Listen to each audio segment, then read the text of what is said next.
Fitzgerald Kennedy, do solemnly swear I, John Fitzgerald Kennedy, do solemnly swear that you will faithfully execute the office of President of the United States that I will faithfully execute the office of President of the United States and will, to the best of your ability, and will, to the best of my ability, preserve, protect, and defend the Constitution of the United States. preserve, protect, and defend the Constitution of the United States. So help you God. So help me God.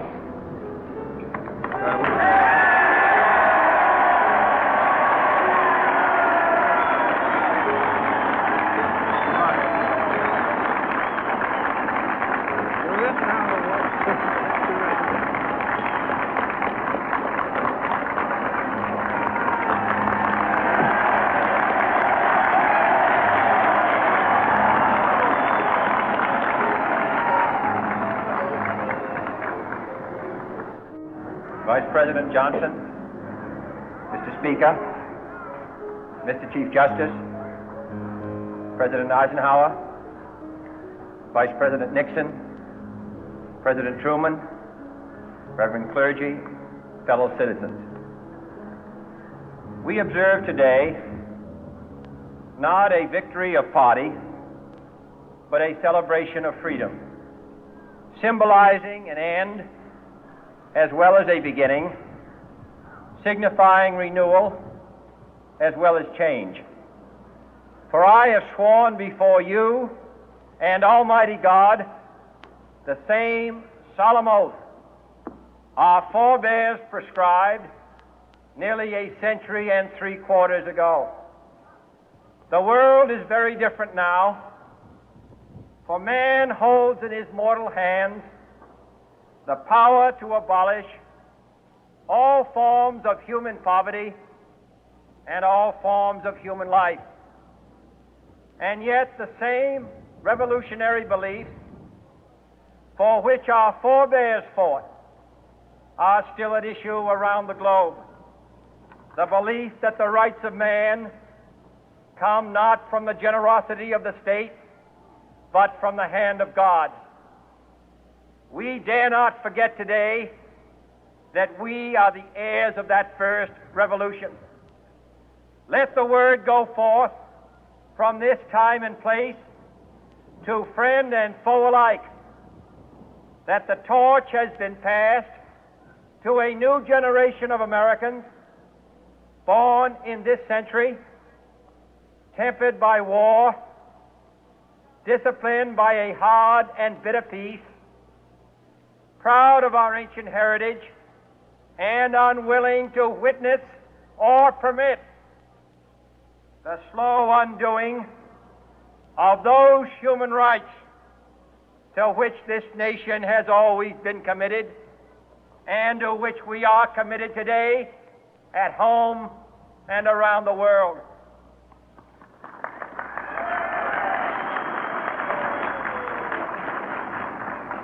Let every nation know, whether it wishes us well or ill, that we shall pay any price, bear any burden, meet any hardship, support any friend, oppose any foe to assure the survival and the success of liberty.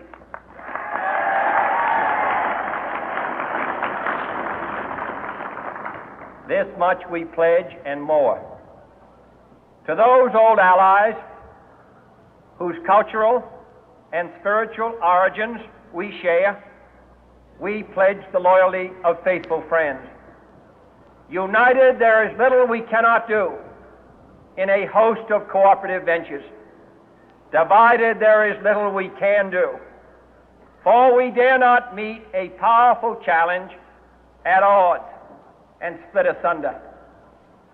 To those new states whom we welcome to the ranks of the free, we pledge our word that one form of colonial control shall not have passed away merely to be replaced by a far more iron tyranny.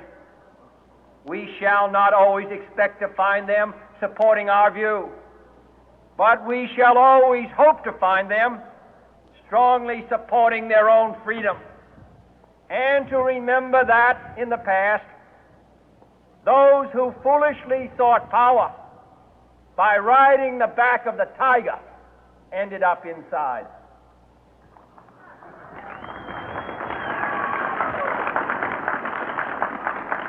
To those people in the huts and villages of half the globe struggling to break the bonds of mass misery, we pledge our best efforts to help them help themselves for whatever period is required, not because the communists may be doing it, not because we seek their votes, but because it is right. If a free society cannot help the many who are poor, it cannot save the few who are rich.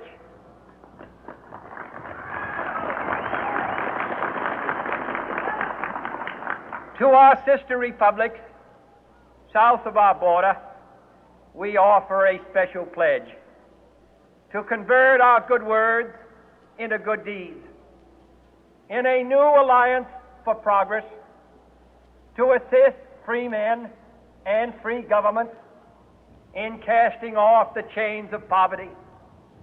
But this peaceful revolution of hope cannot become the prey of hostile powers.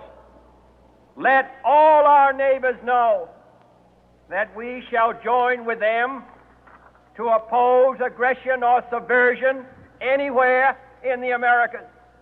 And let every other power know that this hemisphere intends to remain the master of its own house.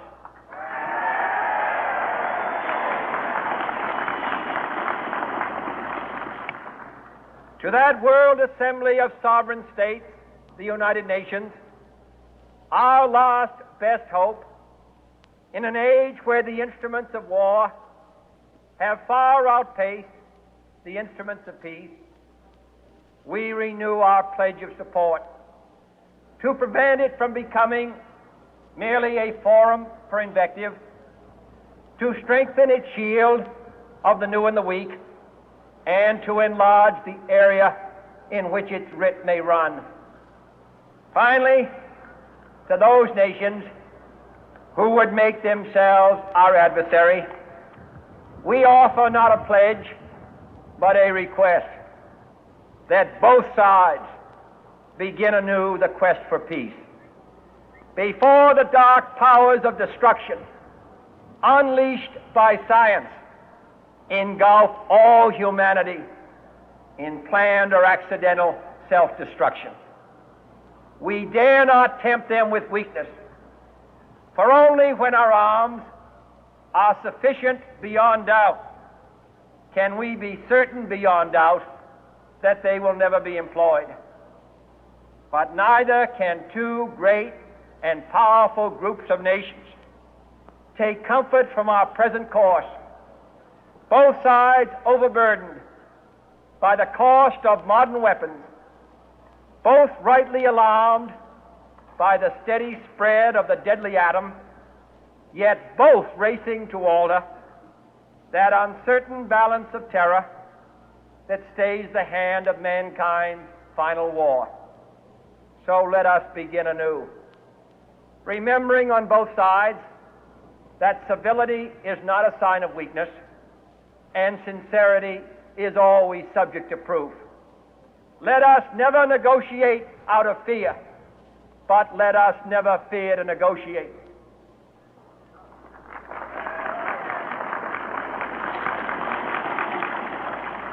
Let both sides explore what problems unite us, instead of belaboring those problems which divide us. Let both sides, for the first time, formulate serious and precise proposals for the inspection and control of arms, and bring the absolute power to destroy other nations under the absolute control of all nations.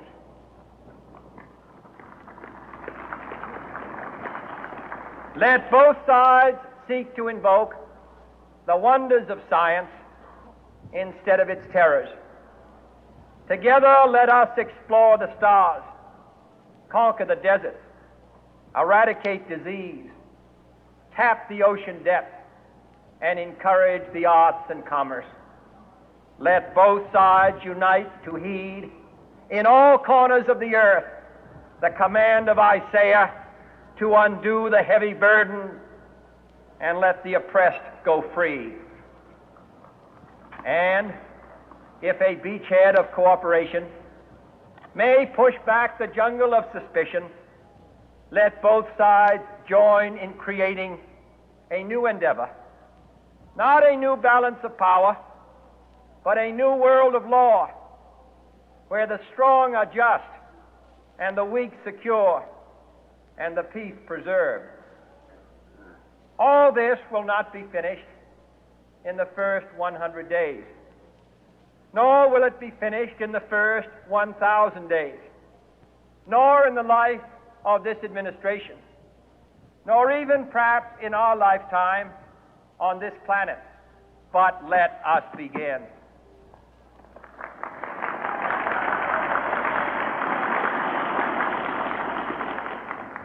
In your hands, my fellow citizens, more than mine, will rest the final success or failure of our course. Since this country was founded, each generation of Americans has been summoned to give testimony to its national loyalty. The graves of young Americans who answered the call to service surround the globe. Now the trumpet summons us again, not as a call to bear arms, though arms we need, not as a call to battle, though in battle we are, but a call to bear the burden of a long twilight struggle, year in and year out, rejoicing in hope, patient in tribulation, a struggle against the common enemies of man, tyranny, poverty, disease, and war itself.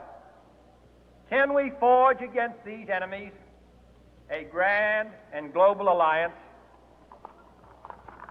north and south, east and west, that can assure a more fruitful life for all mankind? Will you join in that historic effort?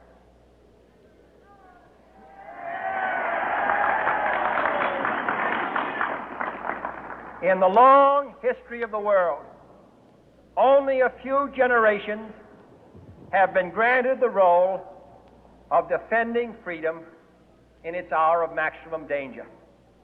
I do not shrink from this responsibility. I welcome it.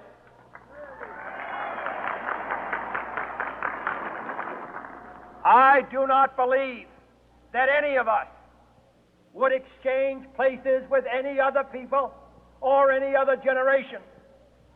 The energy, the faith, the devotion which we bring to this endeavor will light our country and all who serve it.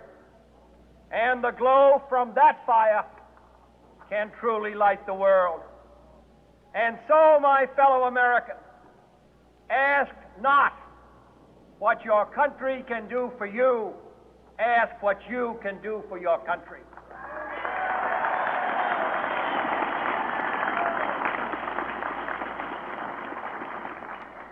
My fellow citizens of the world, ask not what America will do for you, but what together we will do for the freedom of man.